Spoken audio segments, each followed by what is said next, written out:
Metro on 1019 WDET-FM, Detroit Public Radio. I'm Tia Graham. Detroiters have so much love for where they live. For me, it's joy in Southfield. And that's why when the city falls on hard times, it's often community members stepping up and holding down their blocks. This is true of the Hubbell-Puritan Schaefer neighborhood and surrounding areas. It's an area that residents love, but one that doesn't offer people all the services they need. While there are 6 schools within a mile and a half, there are 0 public libraries close by. And you can count on hand the number of parks available. But many people living and working in Hubbell-Puritan Schaefer area are trying to change that. Umoja Village and the community are celebrating 7-2 Day on July 5th and July 6th. The event is meant to highlight the pride people have for where they live and inspire other Detroiters to do the same thing. Jerwan Howard is the founder and executive director of the Umoja Debate League, and Chelsea Walker is the founder of Hug Haven and will be leading Peace on Puritan yoga classes at Umoja Village this summer. Jerwan and Chelsea, welcome to the Metro. Welcome. Well, thank you. I'm happy to be here. Thank you for having me. Of course. So, Jerome, we're going to bring you in a second because you and I, we've been talking on the show a little bit about what you've been doing. But Chelsea, can you start by giving us an idea of what it was like growing up and living in the Puritan Hubbell area? My sister lived on Tracy, where we were talking a little bit. That's at the Hubbell-Schaefer area. But talk a little bit about that. Yeah, absolutely. So I grew up on Coyle, so that is west of Hubbell, and I honestly spent a lot of time on like the neighboring blocks also, so I have a lot of friends and family that kind of grew up in the same area as well, and I had a lot of fun. I mean, I experienced a lot of interactive activities like with my peers and stuff growing up. We always had like a park kind of at the corner. We did block parties like the whole nine. I will say I did not see a lot of the things that we're doing now, so like movement, like thriving businesses or like the types of businesses that are populating now in the space, but I definitely enjoyed my time there, and I feel like a lot of the adults that I got to, have close eyes on really play a big part in me just developing like a real hunger and drive and also pride for that community. I always saw people like being very prideful about, Puritan Avenue, regardless of what their, career choices were. Like everyone was just so prideful about the neighborhood, and it's definitely something I feel like continues to like linger in me. It shows up in my work. I carry it everywhere I go. When I travel, I'm like, not just saying Detroit, but specifically Puritan. So, yeah. I feel that 100%. But Jerwan, the same thing. What was it like for you? Paint the picture for people who are often confused about what it means to grow up in Detroit neighborhoods. Absolutely. So I grew up on Puritan and Cheyenne, which is east of Schaefer, a couple blocks. But it was a close-knit community. The house that I grew up in, my great-grandparents owned at one point. So from that point on, the school I went to was right across the field, John R. King, before it closed down. And I went to Cerveny. So everybody wrapped their arms around me, to be honest. My neighbors, people that gave me little summer jobs here and there. My friends all lived on my block. We would fix our bikes together and ride around. We played basketball in the street. A lot of life lessons and ultimately just community. I don't know how else to put it, but that was the neighborhood that I grew up in. And I seen it slowly change, though. And we are definitely going to get to the slow changes that we saw within the communities. But talking about growing up in a home that is a generational home, because it's a home that's been in your family for a while, which a lot of Detroiters missed out on that opportunity. Talk about growing up in a home that your great grandparents owned. Yeah, it was cool. it was super cool, and that house became kind of like Big Mama's house in a way. Literally, you will pull up any given Tuesday or Wednesday or Thursday, and all my grandkids are there. All of her sons and daughters are there. So just, again, very close-knit. We end up losing that house, though, in 2011. Happened during that time. I was going to say, yeah. Yeah. So we end up losing that home, but still, up to that point, it was magical, and so my grandparents lived in that house. My mom ended up marrying a man named Charles on the same exact block. So I really had 2 houses on Puritan and Cheyenne. I would go from either or. So that whole entire block and the whole entire area literally is where I grew up and is near and dear to me. It's home. It's home. It's hard to really put into words what that means to have that stability right there in your neighborhood, in your community. But that's exactly what you're talking about. Just having that stability there. And Chelsea, bringing you into the conversation, because we just heard, Joanna, you went to school within the community and the neighborhoods. Did you also go to school within the community? I did. I went to John R. King for a brief period of time. I went to Coleman Young. Yeah. So I definitely, I can have like some of those same sentiments. And my grandparents also still own properties on Puritan and still live on Puritan. My mom still lives on Puritan. So same, just echoing everything he said. Like, that's very much like my home.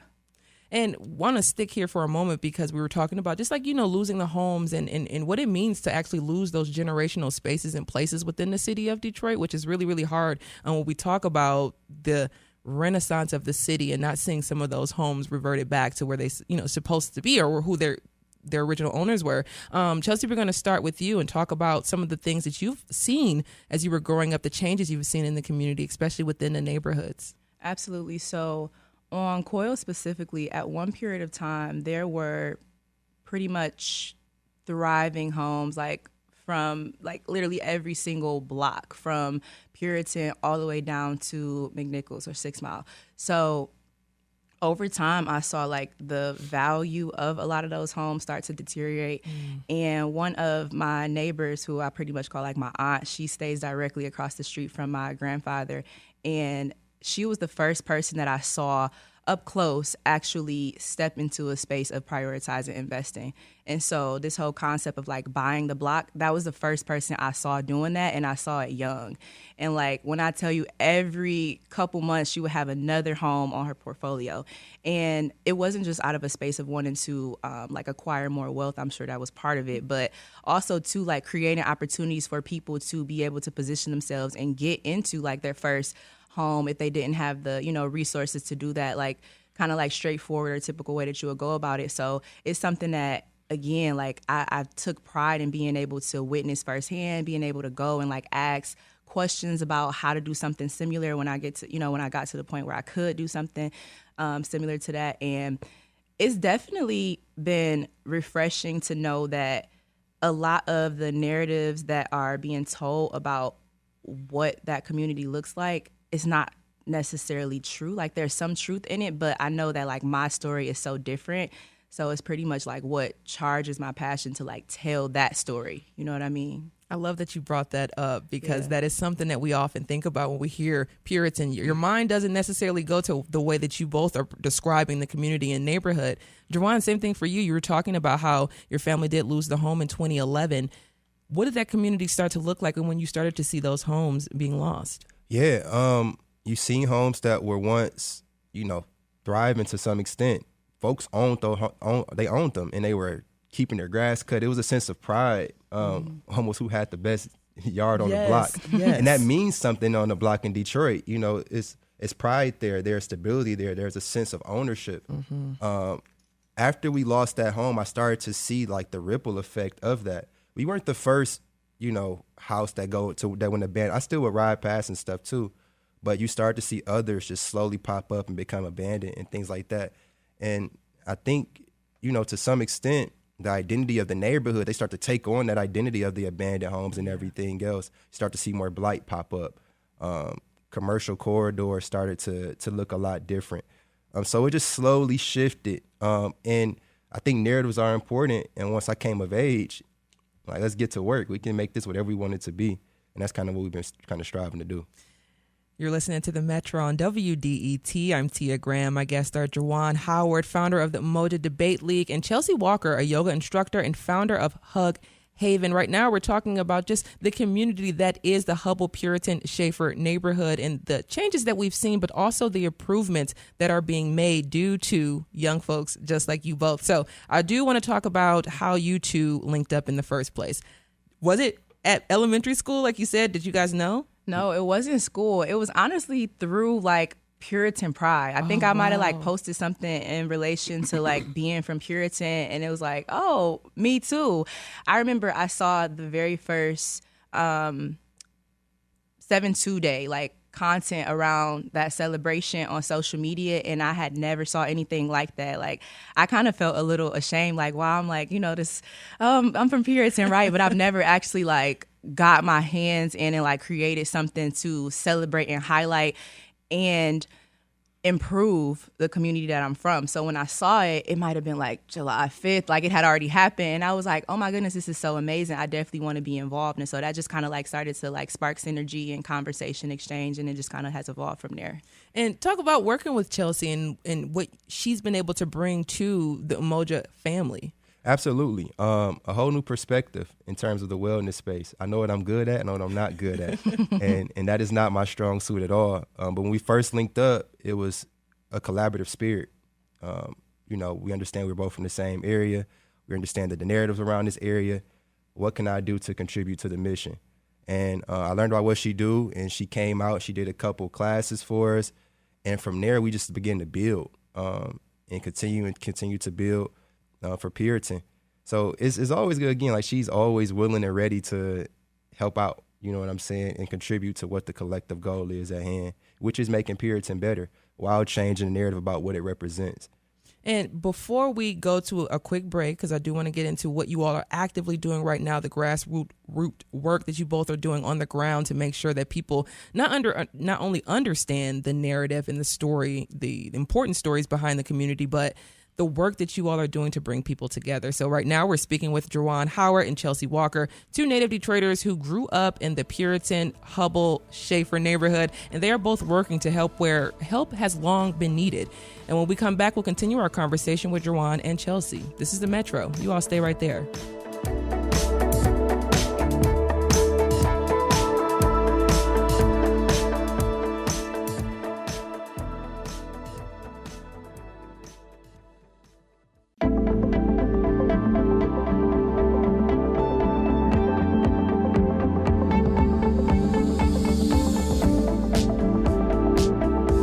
Welcome back to the Metro on 101.9 WDET-FM. I'm Tia Graham. We're speaking with two young people who are working on solutions to longstanding problems within their community. The Hubbell-Puritan Schaefer neighborhood is filled with brick-style homes and residents who love and care for their blocks. We're joined by Jerwan Howard, founder of Umoja Village and Umoja Debate Club. And then we're also joined by Chelsea Walker, the founder of Hug Haven, and she will be leading Peace on Puritan yoga classes at Umoja Village this summer. Thank you both for being here.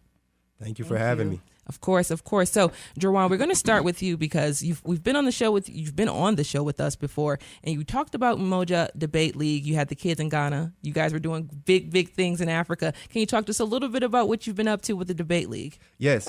So I think when we last spoke, we had 20 schools that competed under our umbrella. We're now inside of 24 schools that compete.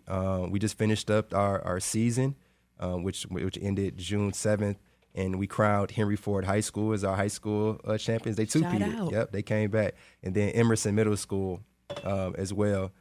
Still doing the same thing, teaching young people articulation, confidence, critical thinking, conflict resolution, all of those things, and using debate as the vehicle. And the program just continues to grow, more impact. Yeah, and as well, recently, like I said, we were talking a little bit during the break, but I was on social scrolling, and I saw you with Black Men Build Detroit. What is the mission of the group? Yeah, so the mission of Black Men Build Detroit, we are somewhat of a political organization, but our focus is to get Black men more involved in their community from an economic standpoint, from a political standpoint, from a social standpoint. What is our role in the midst of everything that's going on? And so we build with brothers based on that premise of building together and better. And when I saw you on social, of course, you were working on bus benches. Yes. So can you talk about what that particular project meant to you in that community? Absolutely. So I do a little carpentry on the side. And I know how to build benches and other things. And I sat inside of a meeting last summer, and there was an elder, and she was talking about how she sits outside of her church, and she sees this mother carrying kids, and they stand at the bus stop sometimes for 45 minutes, an hour, and they're just standing there. And in my head, I can build a bus stop bench. Yeah. So I got with the brothers from Black Men Build, and we started to build about 4 benches along Puritan, and we placed them at different bus stops that we saw people standing at and things like that. And it was just to be a quick solution to a problem that has existed for a very, very long time. And to, what you saw from it, now the city is actually putting some investment towards bus stop benches and coverings and things like that. So it was just a very practical way, again, of being a solution to our communities and to that mother that kind of sparked this whole entire idea. But huge shout out to Black Men Build for that. Yeah. And, Jerome, sticking with you before we get back to Chelsea really quickly, do you believe it's the role of Black men in the community to step up and give back? Oh, absolutely. I think we all have a responsibility to a place that we call home. First and foremost, I think there's levels to accountability. There's local government accountability. There's family accountability. And there's individual accountability.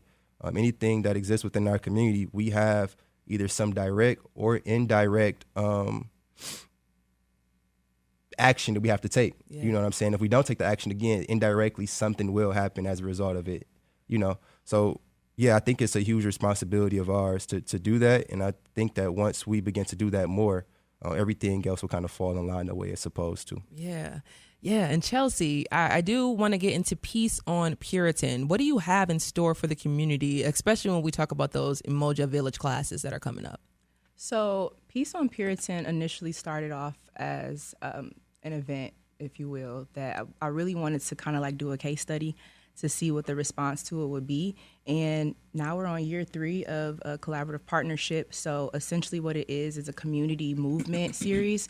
This year we've transitioned out of yoga into just stretching in general to make it more accessible. And the goal was to literally bring, again, like he said, the solution to the community. I've been leading in the movement space for over a decade, and most of those offerings take place in the downtown area, the suburbs, or just in communities and spaces where people have the resources to be able to access that service. And resources doesn't always mean money. Sometimes it's literally like, a vehicle, or sometimes it's literally just awareness of it. And so the amount of cars that we get that drive past on those days where we have the classes, or people that just stop and say, "What's this?" Yeah. "Oh my God, how often are you here?" And it just brings like a completely different sense of pride, again, and joy to my heart to be able to like create something like that. And also, again, changing the narrative that you have to step outside of your community to, experience those types of things, but actually bringing them into the community, changing the narrative around like the safety of the space. All of those things really tie into how people feel. And it comes back to like a real belief of what it is that you have and the value that you have to offer.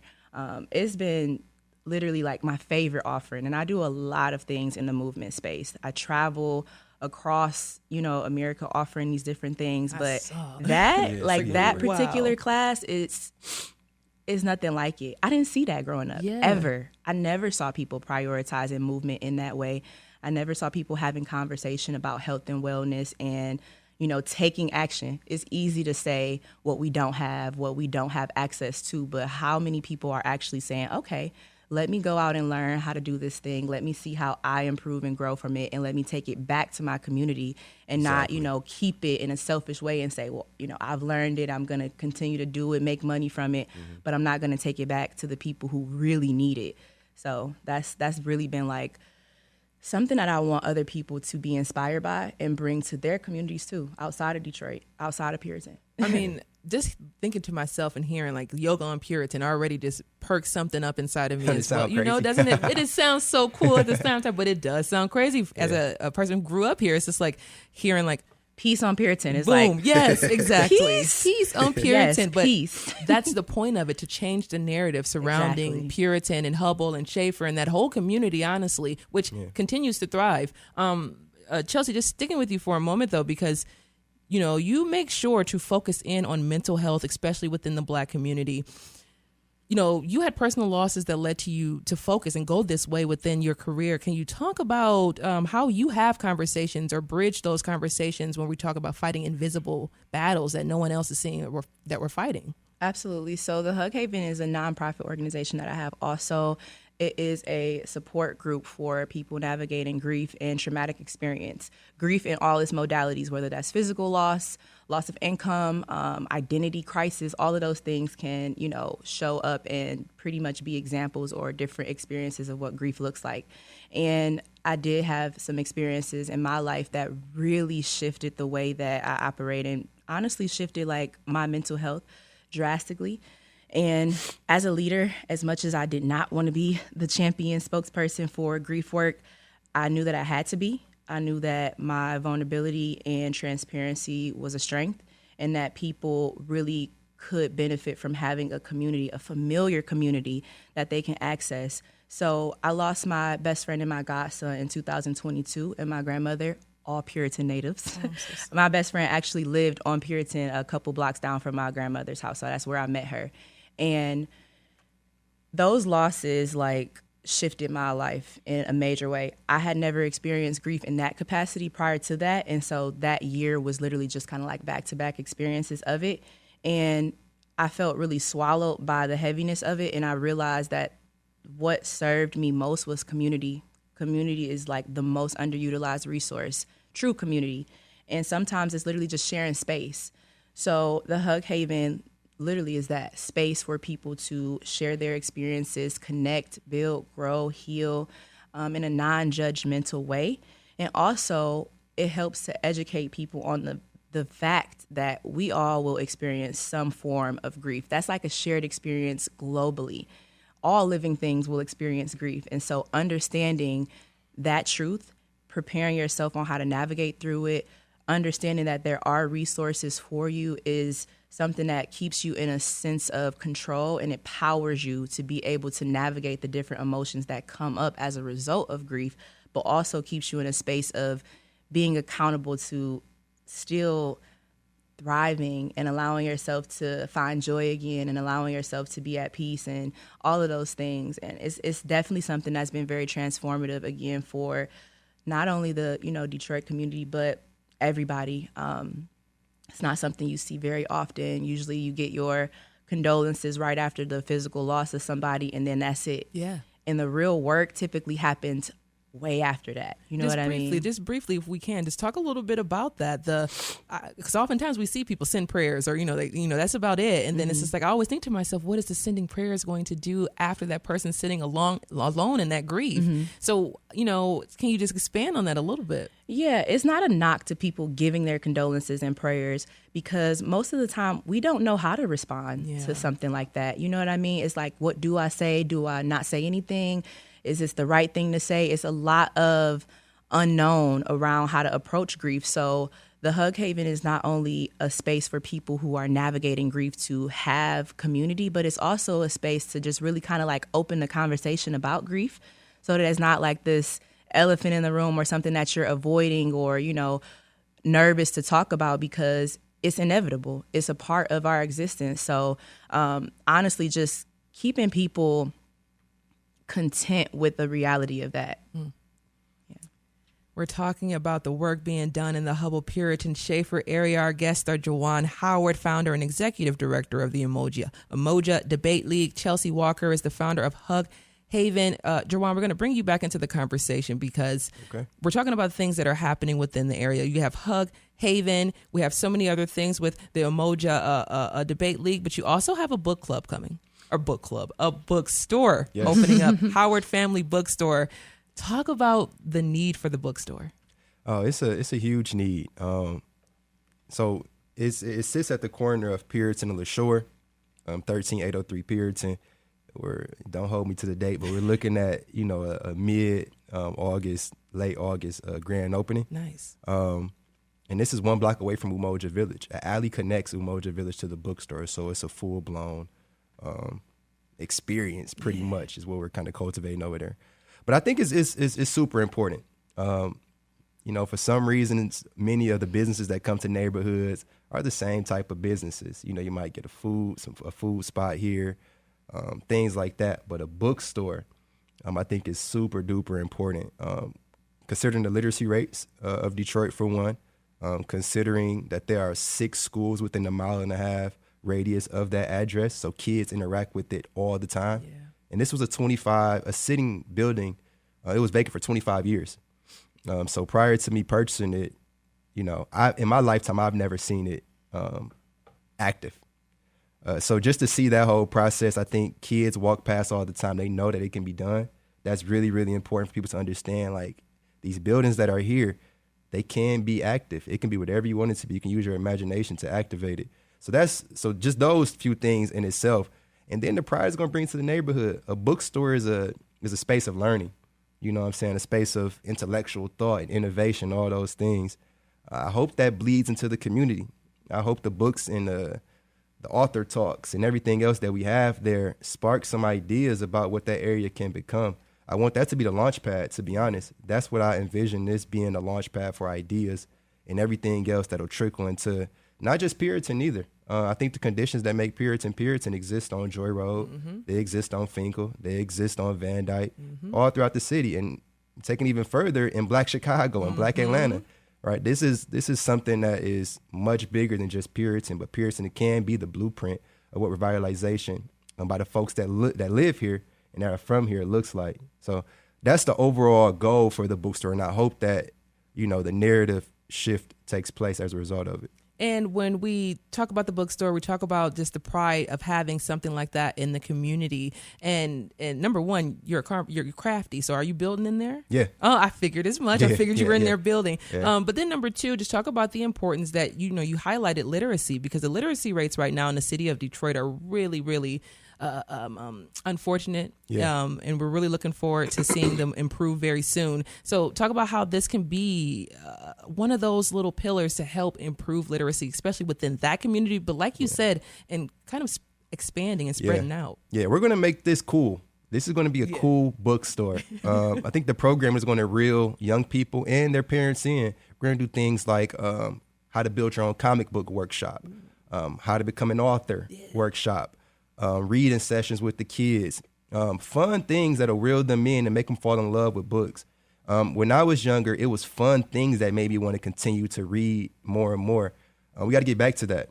And so I think the fact that I'm a young man too, I'm not too far removed from a lot of the young people that walk past. I'm 27. Exactly. So just being the face of the bookstore is going to bring folks in. And once we got them in, all right, now we're going to actually kind of get into the literacy part of it. And in many different ways. We're going to have audiobook stations in there, the programming we're going to have, a full range, but to reel them in because, again, the literacy rates here have to improve, and we have to make that a priority. And the bookstore is going to be one of the things that do that. I think I know there are many other efforts going on in the city of Detroit right now to improve that too. The bookstore is going to add up right on to those. And sticking with you, we're going to bring you in as well, Chelsea, to talk about 7-2 Day. This weekend is happening. Tell us a little bit about it, where the origin started, and this year in particular. So I had the idea to start 7-2 Day back in 2022. Again, being a very prideful person I am about Puritan, that pride can be translated to something positive. Let's do that. Let's make 7-2 Day a positive neighborhood holiday. And so I had the idea of what Puritan needed the most, and we started with 4 neighborhood cleanups. This is all on one day, so it was a full-blown day. So we started off with neighborhood cleanups. It was 4 different sites. This is all 2022. Puritan Greenfield, Puritan Schaefer, Puritan Wyoming, and then Puritan and Linwood. It was about 50 people that moved from each one of these spots, and we cleaned them up, moved to the next one. Later on that day, we did Black-owned business highlight. So businesses that might not get a lot of attention on Puritan, we highlighted those. We did a big cookout at Puritan and Schaefer featuring an empowerment panel, bounce houses for the kids, food trucks. Again, all these things that just show like we can do this in our neighborhoods. The most, normal things seem like foreign ideas to us sometimes. And so 7-2 Day was designed to shift that narrative. We can be the change we want to see right here in our neighborhood. And since that initial inaugural one in 2022, we've added on a community 5K. We're going to run and walk through our neighborhood because we can do that. That's a healthy thing to do. That's normal to be able to do that on Puritan. Exactly. But even saying that, people don't feel that they can do that sometimes. We drive to the corner store. We don't walk to the corner store. No, I drive to the corner store. So, but it's not even that we even notice it. It's just become a part of the norm of Detroit culture, and we want to change some of that. And 7-2 Day is a catalyst for it. And so, where did the name come from? So 7-2 is essentially associated with Puritan Avenue. And then July 2nd was actually just a day that I had free that year. It was on a Saturday, and I think it was Saturday or Sunday. But it just made sense. And it's already affiliated with Puritan anyways. And so it was like a good little marriage to make it make sense and add into that prideful piece. But 7-2 represents a lot. I think it represents ownership. It represents revitalization. It represents collectiveness. It represents what we can do when we come together in any part of this city. I want it to be an inspiration. Again, I want folks to take this. And, bro, people ask me all the time, like, man, you make your way to the east side, do some stuff, and over here. And my answer is no. I'm just like, let's support the person over there that who can do it. Yeah, they can do it. Are. It's not. I don't think there's anything super duper special about me and what we're doing over here. It just takes the right person that has the same level of influence in their neighborhood to start doing it, and we'll all reap the benefits of it. Chelsea, just listening to that and listening to what's going to be coming up this weekend, just talk a little bit about your involvement this weekend. And like you said, and you've been talking about it, both of you have been talking about just the pride of seeing these type of things in the community, in the neighborhood. Like I always tell people, when I drive through Rouge Park and I see soccer happening, or I see new things that I've never seen growing up in the community, it always fills me up with pride. So talk about that pride and what you plan on doing this weekend. Of course. So as he mentioned, 7-2 is associated with Puritan. So if you look like on the dial pad, you'll see the 7-2 is associated with like the P and A. And when I saw that, the inaugural one, I was like, oh, that's so clever. Like, that's so good. But my involvement in the 7-2 day celebration is similar to what I'm doing in my partnership. So before our 5K run walk, I will be facilitating a warm-up, stretch, and then also possible recovery after. It's very important for people to not only show up and run and walk, but also like take care of their bodies. And I want them to leave feeling good, feeling well, and not kind of like opposed to doing something like that again. Last year, I noticed on our route, it was a great opportunity for people to see how much had improved, but also an honest way to see where we do still need improvement. So like coming through some of those blocks that may still have blight, or coming down certain streets where the lights are, off, things like that. So definitely kind of keeping people physically present and being able to see like where they can hop in and, join in and add their input also. And also they could start coming to your weekly classes as well. Community stretches. Exactly. Yep. Jerwan Howard is founder and executive director of the Umoja Village and Umoja Debate League, as well as the Howard Family Bookstore opening up sometime this fall. Chelsea Walker is the founder of Hug Haven and will be leading Peace on Puritan yoga classes at Umoja Village this summer. 7-2 days is this weekend. On Saturday, there will be the 5K walk and run, and Sunday will be the community cleanups, as well as a mural painting. Yes. As well as a mural painting. Jerwan, Chelsea, thank you so much for joining us on the Metro. Thank you for having me.